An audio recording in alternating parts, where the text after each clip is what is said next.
Soy Daniel Pernas de DPS Trading y aquí estamos con un nuevo vídeo resumen. Hoy viene bastante cargadito y es que además de ver niveles técnicos traigo mucha info que te va a resultar muy interesante. Antes vamos a comentar rápidamente la agenda macro de la semana, donde habrá que estar especialmente atentos al miércoles. Y es que el miércoles vamos a tener datos de inflación de Estados Unidos. No se esperan grandes cambios. En tasa interanual, de hecho, se espera que se mantenga en un 6% y el miércoles también tendremos actas de la reunión del FOM. Por tanto, este día puede que haya volatilidad. Recuerda también que el lunes van a permanecer cerradas las principales bolsas europeas, no así la de Estados Unidos, la de Wall Street, que va a abrir con total normalidad. Hecho ya el rápido repaso a la agenda macro, vamos ya a ver ahora importantes datos a tener muy en cuenta. Vamos a tirar de estadística con esta primera diapositiva cuya fuente es Carson Investment Research y que fue compartida en el Twitter Ryan the Trick. ¿Por qué me ha resultado muy interesante traerla al vídeo resumen? Bien, porque aquí nos muestra desde el año 1954 qué ha ocurrido en las 17 veces que el S&P tuvo en el primer trimestre ganancias superiores al 7%. Esto ha sucedido en 17 ocasiones y de estas 17 ocasiones, en las 17 hemos terminado el año en positivo. Y no solo eso, en la mayoría de veces, en concreto en 16 ocasiones, las ganancias de final de año fueron superiores a las ganancias del primer trimestre.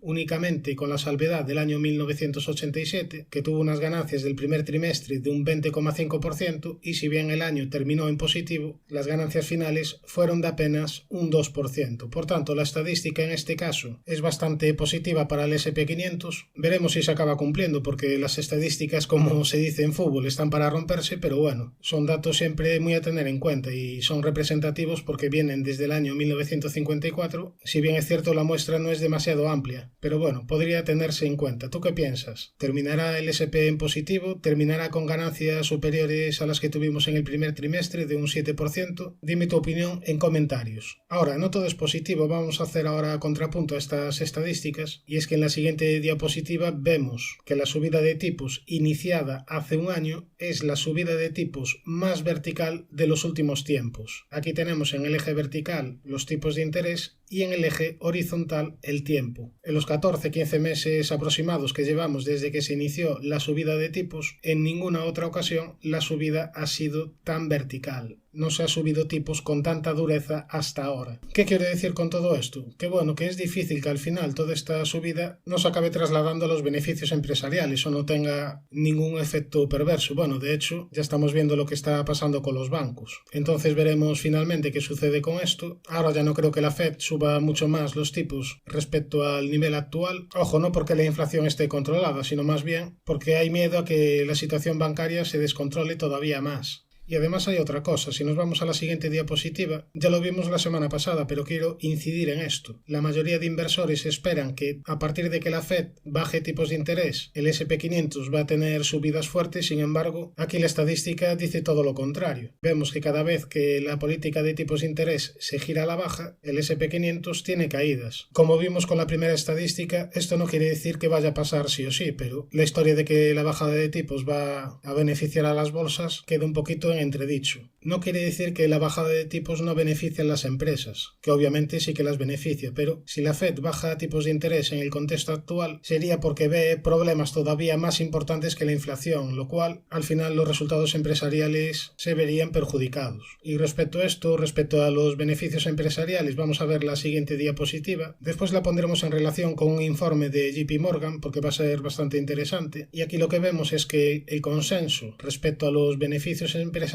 es bastante positivo. La mayoría de analistas esperan subidas en los beneficios empresariales en los próximos trimestres. Aquí hay que decir que normalmente los analistas suelen estimar por lo alto, es decir, suelen pasarse por arriba. Muy pocas veces se equivocan por abajo. Es como cuando vas a comprar. Normalmente si se equivocan cobrándote de más, no se equivocan cobrándote de menos. Pues aquí con los analistas lo mismo. Bien, pues decíamos que esta diapositiva la íbamos a poner en relación con el informe actual de JP Morgan y aquí una primera diapositiva que me resulta interesante sería esta, donde nos indican que el PER Forward es actualmente de 17,8 para un nivel del SP500 de 4.109. Ahora mismo estamos cotizando a 4.105, por lo que prácticamente el ratio PER forward sería el mismo. ¿Qué es el ratio PER forward? Tengo un vídeo explicativo en el canal donde hablo de ello, pero así rápidamente el ratio PER sería cuántas veces están dispuestos a pagar los inversores por los beneficios de las compañías, y normalmente cuanto más alto sea el ratio PER, más cara está la bolsa. No siempre es así, tenemos aquí excepciones. Por ejemplo, aquí llama la atención en el máximo de 9 de octubre de 2007, con el ratio PER forward de 15,1, la tremenda caída que tuvo el SP500, una caída del 57%. ¿Por qué fue esto así? Porque, como hemos visto, el PER pone en relación el precio con los beneficios, y en este caso, como estamos hablando de PER forward, los beneficios que se toman para calcular este PER son los beneficios futuros de los siguientes 12 meses. Aquí el problema fue que claramente los analistas sobreestimaron estos beneficios y por tanto no estaba un PER forward de 15, sino que realmente el PER forward, al ser el denominador más pequeño, era un PER forward mucho más caro, y a partir de ahí vino todo este ajuste. Por tanto, ahora mismo tenemos un PER forward de 17,8, que si lo ponemos en relación aquí con esta otra diapositiva con la media de los últimos 25 años, estaría un pelín sobrevalorado. Aquí tenemos el dato de PER forward para el SP500 de 16,8 en los últimos 25 años y ahora mismo está en 17,81. Gráficamente lo tenemos aquí. La línea discontinua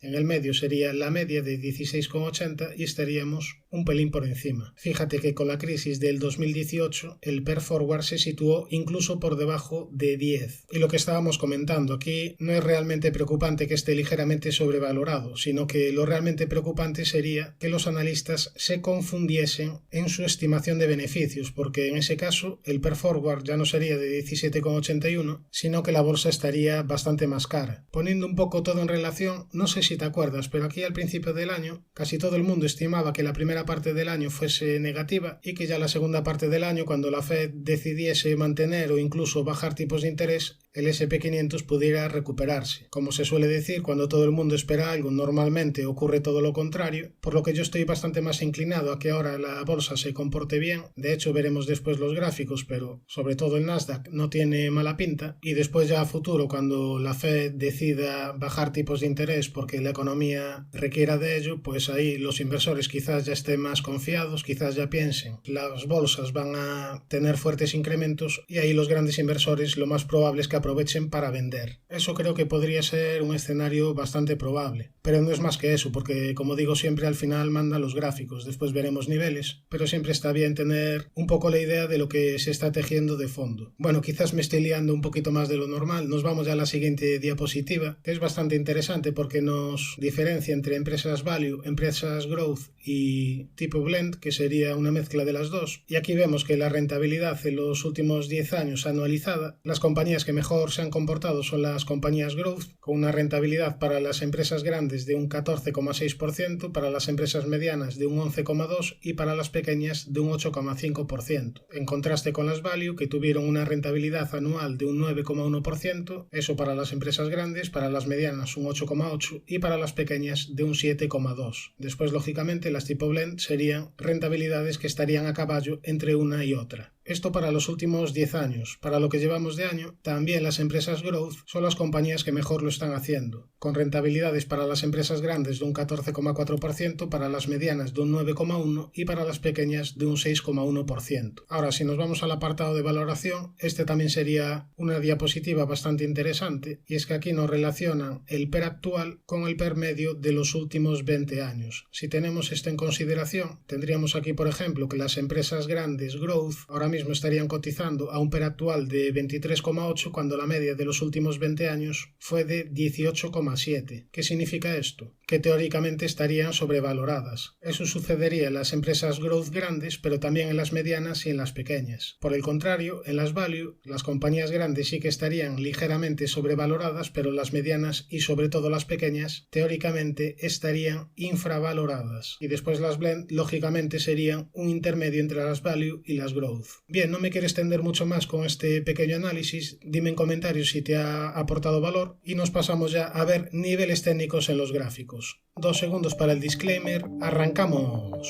Bien, vamos a empezar como siempre por el Nasdaq 100, que recientemente activó y cumplió objetivo por canal descendente roto al alza, superando además los máximos anuales y por tanto, correcciones aparte, yo creo que lo más probable es que en futuras semanas se dirija a testear esta zona de antiguos máximos, zona en el entorno de los 13.730, es decir, seguirá la inercia alcista mientras sea capaz de respetar este último mínimo. Estaríamos hablando de la zona de los 11.695. En caso de perder este nivel, esta tendencia alcista de mínimos y máximos crecientes obviamente se vería deteriorada. Ahora, si nos vamos a un gráfico horario, si recuerdas la semana pasada comentamos un primer nivel de soporte a vigilar, sería conformado por esta antigua zona de máximos en el entorno entre los 12.072 y 12.920. Bien, pues justo desde aquí ha venido la reacción del Nasdaq al alza. Fíjate que en máximos te dibujó una divergencia bajista, perdió los mínimos de 13.036, a partir de ahí caídas hacia la comentada zona de soporte y en primera instancia ha funcionado bastante bien. Ahora, posibles niveles de resistencias.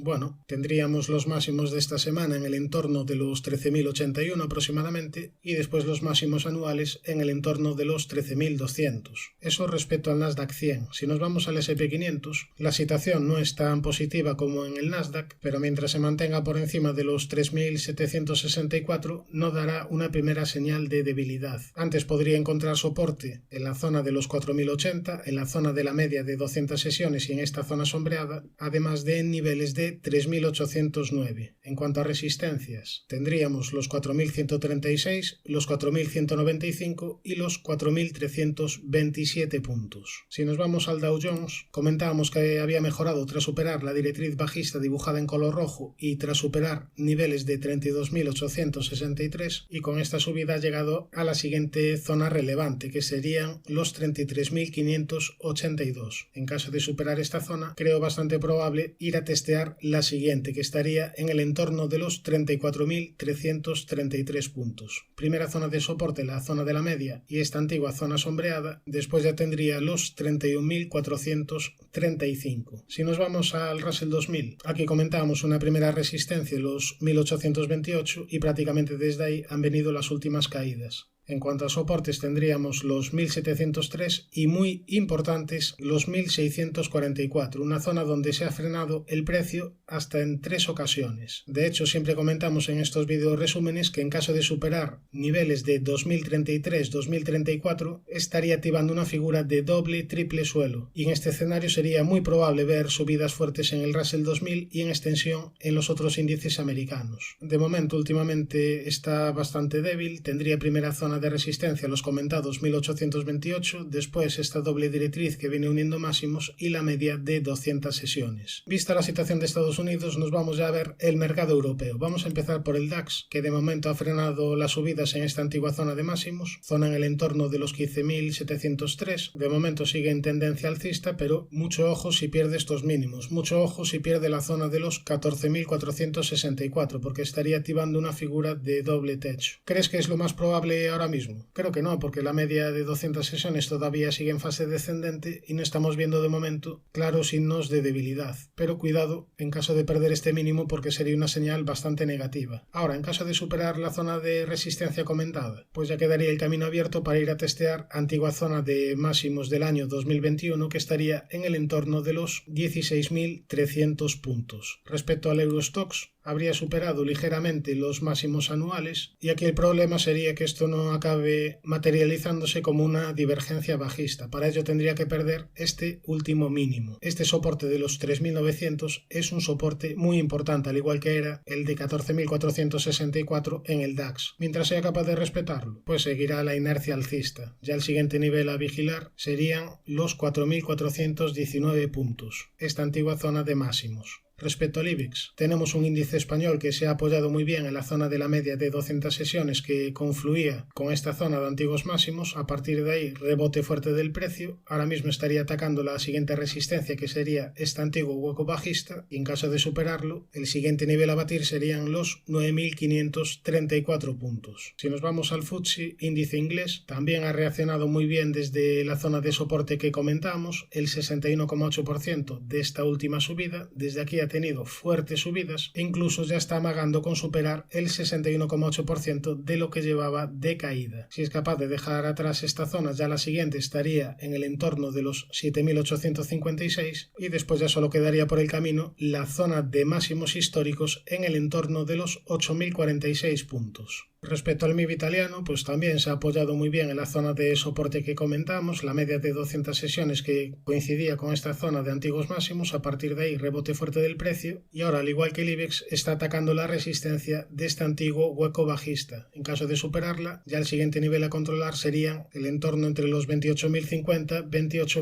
28.200 puntos. Es decir, esta zona de máximos que la verdad es bastante importante. Respecto al CAC francés, ha frenado en la antigua zona de máximos. En caso de superar niveles de 7.407, entraría de nuevo en subida libre sin ninguna resistencia por el camino. Zona de soporte importante, la comentada en vídeos anteriores, esta zona sombreada amarilla, entre los 6.755 y 6.804. Respecto al VIX, índice de volatilidad del SP500, hemos tenido caídas esta semana. Ahora estaríamos cerca de una primera zona de soporte como son los 18,09, después tendríamos los 17,05 y por último esta directriz que viene uniendo mínimos. En cuanto a resistencias, los 21,87, la media de 200, la directriz que une máximos y los 25,25. En el apartado de acciones vamos a comentar bastantes que están interesantes, empezando por Disney, que tiene objetivo activado por esta cuña descendente rota al alza hacia niveles de 128,29 dólares. ¿Cuál es aquí el problema? Aquí en máximos te dejó una vela bastante negativa, a partir de ahí caídas. Aquí en la zona de la media la proponía vigilar si daba alguna nueva señal alcista, sin embargo el precio ha traspasado la media sin problemas y ahora mismo supone la primera zona de resistencia. El objetivo alcista es bastante claro, solo se anularía en caso de perder los mínimos del año pasado, es decir, en caso de perder la zona de los 84 dólares aproximadamente, pero yo ahora mismo le exigiría a Disney que me diese alguna nueva señal alcista, porque las caídas han sido bastante importantes, no ha demostrado ninguna señal de fortaleza en la zona de la media y de hecho ahora mismo sería la primera resistencia. Pero si aquí, por ejemplo, te dibujase alguna estructura rectangular y después rompa al alza, o te forma alguna nueva señal alcista, sería interesante para incorporar a cartera. Yo de momento, lo dicho, a pesar de tener este objetivo alcista, seguiría teniendo precaución.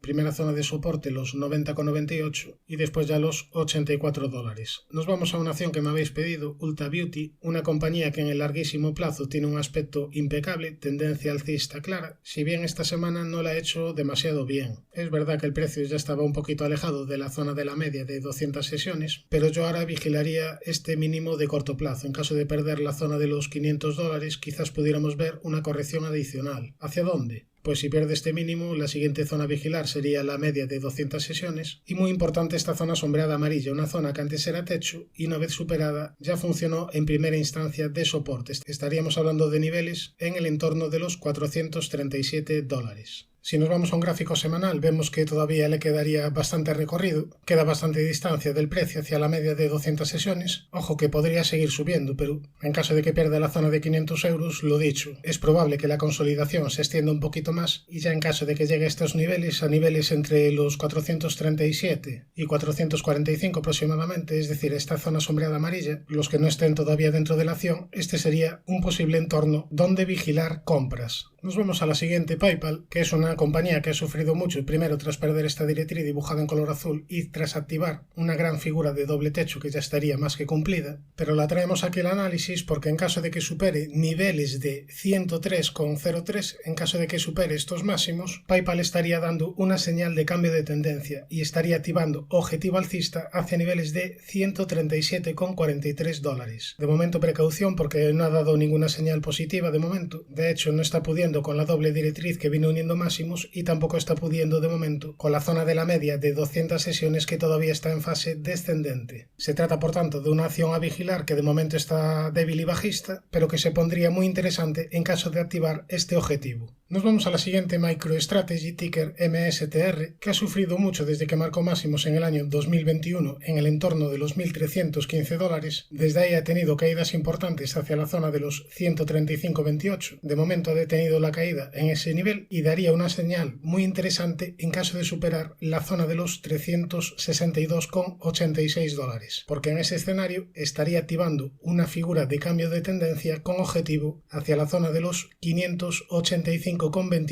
pero antes tendría que superar la resistencia de los $315. Por el lado de soportes estaría la media de 200 sesiones, los 188,74 y los comentados $135,28. Nos vamos a la siguiente, Hello Group, ticker Momo, que en el largo plazo tiene resistencias bastante importantes. Por un lado, esta zona sombreada en el entorno de los $13,57, por otro lado, la directriz bajista principal y también esta otra zona sombreada amarilla en el entorno de los 18,65. Ahora, si ampliamos más el zoom, vemos que en el corto plazo hizo suelo en niveles de 4,09 y tras superar la resistencia de la zona sombreada verde, activó y ya cumplió objetivo hacia la zona de los 9,76. De momento frenó las subidas en los 11,48, aquí te dibujó una estructura de rectángulo y tras perder niveles de 9,82 vino una corrección hacia la zona que antes era resistencia. Por tanto, esta zona es la primera zona de soporte importante, zona de los $6,85, primera zona de resistencia los 9,82 y los 11,48. Nos vamos a la siguiente que me habéis pedido, Price to Row. Aquí tenemos el gráfico donde tenemos un nivel de resistencia muy claro a superar, esta zona sombreada amarilla. Tuvo fuertes caídas aquí en máximos desde la activación de este doble techo y ahora últimamente se está comportando bastante lateral. Para salir de esta lateralidad yo le exigiría superar el comentado nivel de resistencia. En caso de superar los 132,40, el siguiente obstáculo estaría en la zona de los 151,19, zona de soporte en los $92,74. Nos vamos ya a acciones europeas. Vamos a empezar por Crédit Agricole, que ya la analizamos en alguna ocasión anterior, y es que tiene objetivos alcistas activados. La zona sombreada amarilla es una zona muy importante de soporte, estamos hablando de niveles de 8,12 euros, y tras superar la zona sombreada azul tiene objetivo activado por triple o cuádruple suelo hacia niveles de 12,72. Además, previamente ya había activado objetivo por triple suelo hacia niveles de 12,14. Por tanto, dos objetivos alcistas activados en Crédit Agricole. Desde máximos ha tenido caídas importantes, al igual que otros valores del sector bancario, pero de momento ha detenido las caídas en el 61,8% de la última subida. Este es un nivel de soporte muy importante. Estaríamos hablando de niveles de 9,54 euros. Por el lado de resistencias tendríamos este antiguo hueco bajista y los máximos anuales en el entorno de los 11,92. Nos vamos a una acción que me habéis pedido, HelloFresh, que avisó de deterioro técnico tras perder este mínimo y activar figura de doble techo que ya estaría más que cumplida, y últimamente había frenado la caída en niveles de 20 euros. De hecho, la estábamos vigilando en caso de superar este máximo porque activaría figura alcista. Sin embargo, perdió este nivel y vinieron más caídas. Desde mínimos tuvo una recuperación importante, pero de momento nada ha cambiado de fondo. La media de 200 sesiones sigue en fase descendente. Esta sería la primera zona de resistencia. Yo esperaría algún tipo de reestructuración, yo esperaría que la media se girase al alza y que diese algún tipo de señal alcista. Nos vamos a la siguiente que me pedisteis, que sería Philips, que está rebotando desde una zona de soporte importante. Esta directriz que venía uniendo mínimos de largo plazo. Las caídas habían sido muy importantes, de momento detuvo las caídas y en corto plazo está en fase de rebote desde que te activó aquí una especie de figura de doble suelo. Aquí marcamos una zona de soporte a vigilar, esta zona sombreada amarilla. Vamos a ajustarla. Estamos hablando de niveles de 14,53. Mientras no se pierda estos mínimos, el valor seguirá en proceso de rebote. Si se pierde esta zona, cuidado, porque dejaría de estar en tendencia alcista de corto plazo. Nos vamos a la siguiente, Adyen, que técnicamente tendría activado un objetivo por canal descendente roto al alza hacia niveles de 2.080 euros y ahora mismo está en una zona de soporte bastante importante en esta directriz azul que viene uniendo mínimos desde el año 2019. No es muy positivo que el precio se mantenga mucho tiempo sobre esta directriz. Lo suyo sería que viniese una reacción potente del precio, por lo que si bien de momento está aguantando zona de soporte, yo le exigiría batir la resistencia de los 1.627,4. En caso de superar este nivel, nivel, le quedaría el camino abierto para ir a testear el siguiente nivel de resistencia, los 1.894 euros, y ya en caso de superar esta zona, todo indicaría ir a cumplir el objetivo hacia la zona de los 2.080. En el apartado de divisas tenemos aquí el gráfico del euro-dólar, donde continúa todavía activado el objetivo por esta especie de doble suelo con divergencia hacia niveles de 1.0989, y si nos vamos al gráfico horario, vemos ahora mismo que el euro-dólar estaría en zona de soporte, zona de la media de 200 sesiones, después también tendría soporte en niveles de 1.0790 y en los 1.0714. Respecto al oro, continúa en fase de rebote desde que vino esta fuerte subida desde la zona de la media de 200 sesiones, continúa con el objetivo activado por segundo impulso alcista hacia niveles de 2163. Últimamente se estaba comportando aquí de manera bastante lateral, pero decíamos que lo más probable era ver una rotura por arriba, como así ha sido. Ahora tiene zona de resistencia importante, el entorno entre los 2069 y 2089, primera zona de soporte los 1968. Respecto a la plata, esta semana ha dado nuevas señales positivas y es que habría superado la doble directriz que venía uniendo máximos y también superó el nivel de 24,72. Por tanto, ahora queda el camino un tanto abierto para buscar la siguiente zona de resistencia, zona de los 27,33. Eso sí, después de toda esta fuerte subida, la plata ya está entrando en ligera sobrecompra. Primera zona de soporte, la doble directriz que antes funcionaba de resistencia y la media de 200 sesiones. Respecto al petróleo Brent, aquí tenemos el gráfico horario, donde la semana pasada decíamos que estaba en proceso de rebote mientras no se perdiese esta zona de los 77,23, y esta semana abrió con un importante hueco alcista tras conocerse el recorte sorpresa de reservas por parte de la OPEP. Ahora está cerca de un nivel de resistencia importante, esta zona de los 86,90, y en cuanto a soportes tendríamos los 84,05.